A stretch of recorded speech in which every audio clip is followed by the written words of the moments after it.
비트코인 2배 레버리지, 지금 매수해도 될지 알아보도록 하겠습니다. 네, 제가 추천하는 포트폴리오는 부동산, 항상 일시적 2주택으로 계속 상급지로 갈아타는 걸 추천합니다. 특히나 재개발 입주권을 활용하면은 굉장히 길게 끌고 갈 수 있죠. 그리고 미국 주식은 미국 지수 추종하는 거를 추천합니다. 그게 지루하다 싶으시면 3배 레버리지를 즐기시면 됩니다. 제가 얘기하고자 하는 거는 오늘 비트코인입니다. 저는 다른 코인은 다 안 보고 비트코인만 봅니다. 이더리움도 있고 다른 알트코인들도 있지만 비트코인이 가장 투자하기 쉬운 것 같습니다. 네, 사이클이 명확히 있기 때문에 비트코인이 투자하기가 쉽습니다. 자, 라오라는 사람은 그 TQQQ라고 나스닥 3배 레버리지를 무한 매수하고 있습니다. 수익률이 어마어마한데요. 그때 한창 미국 주식이 떨어졌을 때도 이 사람은 아랑곳하지 않고 계속 사 모았습니다.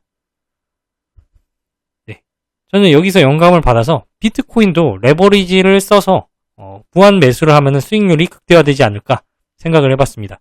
다만 비트코인은 4년 사이클이 있는데 이제 반감기 이후 폭등을 하고 나중에 폭락할 때는 당연히 빼야 되겠죠. 그때는 무한 매수를 하면 안 됩니다. 네, 그래서 지금 이제 반감기가 지났잖아요. 반감기가 지나고 올해 말이나 또는 내년 초까지 이제 급등하기 전까지는 이렇게 무한 매수법처럼 계속 사 모아가도 좋다고 생각하고 있습니다. 다만 한 번에 돈을 집어넣기보다는 적립식처럼 적금 넣듯이 계속 넣는 게 좋겠죠. 제가 추천하는 거는 비트코인 현물을 이용한 2배 레버리지입니다. 선물 말고요. 현물이요. 이게 바로 B2 ETF라는 건데요. 네, 미국 주식 계좌 있는 사람만 살 수 있습니다. 국내 주식 계좌로는 못 사요. 네, 이게 2024년 4월 2일에 출시한 얼마 안 되는 따끈따끈한 ETF입니다. 제가 알기로는 그 TQQQ 3배 레버리지 이거 만든 회사에서 똑같은 거 만든 걸로 알고 있습니다. 그래서 믿을만한 운용사고요.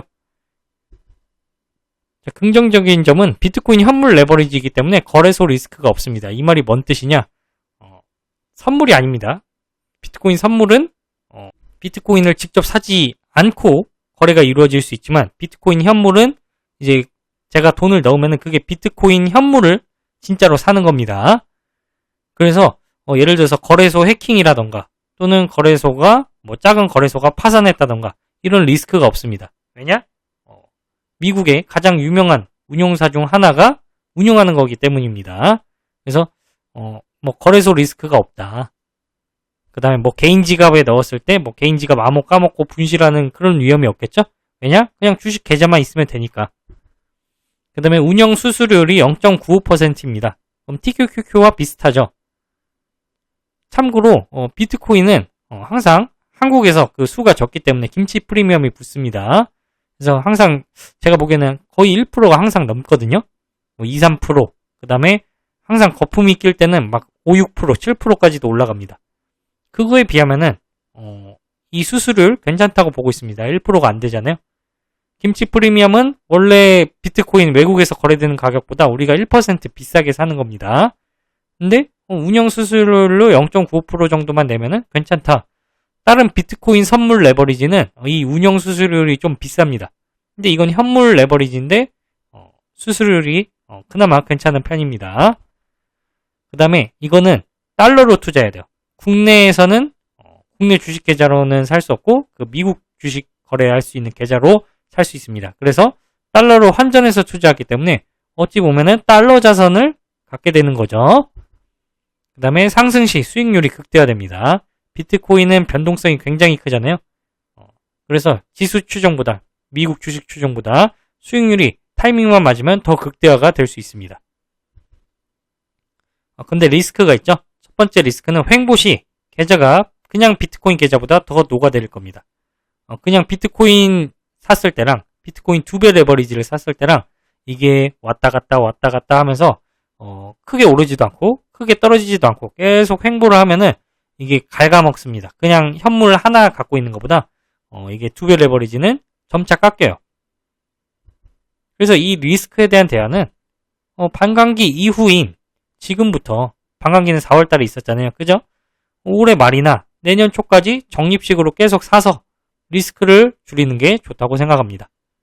한 번에 돈을 들어가기보다 계속 나눠서 하면 되고요. 그 다음에 지금 전반적인 상황이 좋아 보입니다. 왜냐면은 독일에서 물량을 어느 정도 거의 다 팔았고, 그 다음에 마운트 곡스 물량이 생각보다 많이 나올 것 같지 않습니다. 물론 나온다고 하면은 더 하락할 수는 있겠지만 이전보다 그렇게 크게 하락할 것 같진 않아요. 그 다음에 트럼프 대선이 있죠. 미국 대선이 있는데 이제 트럼프가 비트코인에 대해서 긍정적으로 얘기하고 있고, 그 다음에 트럼프가 지명한 부통령이 있습니다. 그 부통령이 비트코인을 현물로 갖고 있습니다. 그래서 비트코인에게 긍정적이지 않나 싶고요. 물론 계속 이거는 무한 매수하면 안 됩니다. 하락기일 때는 팔고 나와야 됩니다. 그래서 폭등한 뒤에 한창 거품이 껐을 때 하락장을 대비해서 어느 정도 매도할 예정이고요. 그 다음에 두 번째 리스크는 하루 만에 50% 하락 시 청산당하겠죠. 50%가 아니라 여긴 2배 레버리지니까 100% 하락하면은 없어지는 겁니다. 근데 며칠에 걸쳐 80% 하락한 적은 몇 년 전에 있었지만 일간 최대 하락률은 2022년 11월 9일 14% 하락기 최대인 걸로 알고 있습니다. 만약 제가 잘못 알고 있다면 댓글로 남겨주시기 바라고요. 그래봤자 하루에 28% 하락이다. 최대 하락률이.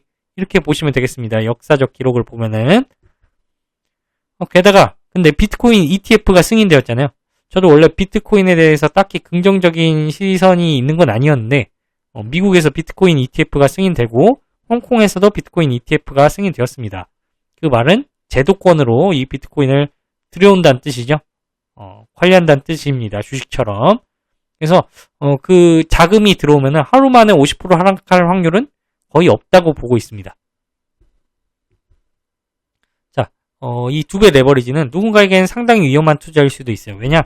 그냥 비트코인 직접 거래하는 것만 해도 변동성이 꽤 있거든요. 이번에도 1억 찍었다가 거의 8천만 원까지, 8천만 원도 깨졌죠? 7,900, 7,800까지 내려왔는데 다시 오르긴 했습니다. 근데 이렇게 변동성이 큰데 이 변동성을 내가 감당 못하겠다. 마이너스 20% 보면 마음이 찢어지게 아프다. 손절하고 싶다. 이런 충동이 드는 사람에게는 비추천합니다. 근데 나는 그런 거 상관없다. 오히려 떨어질 때 더 좋다. 물량을 늘릴 수 있기 때문이다. 하는 사람은 이 비트코인 2배 레버리지 B2 ETF를 하시는 것도 괜찮아 보입니다. 다만 한 번에 많은 금액을 넣지 마시고 그냥 분할로 사시라. 적립식으로 사는 게 좋으며 특히 수익률이 마이너스일 때 비중을 조금 실는 게 좋을 것 같습니다. 자기가 원칙을 세워서 예를 들어서 마이너스 5%일 때 비중을 더 실겠다. 또는 마이너스 10%가 됐을 때 비중을 더 실겠다. 이런 식으로 자기만의 계획을 세운 다음에 들어가시는 게 좋아 보입니다. 저는 비트코인 지금 긍정적으로 바라보고 있고요. 하락하더라도 물량을 늘릴 수 있는 기회라고 보고 계속 사갈 예정입니다. 네, 올해 말이나 내년 초까지 전문가들이 예상하고 있죠. 상승할 거라고. 네, 저도 그렇게 생각하고 있습니다. 또는 더 빨라질 수도 있겠죠. 사이클이.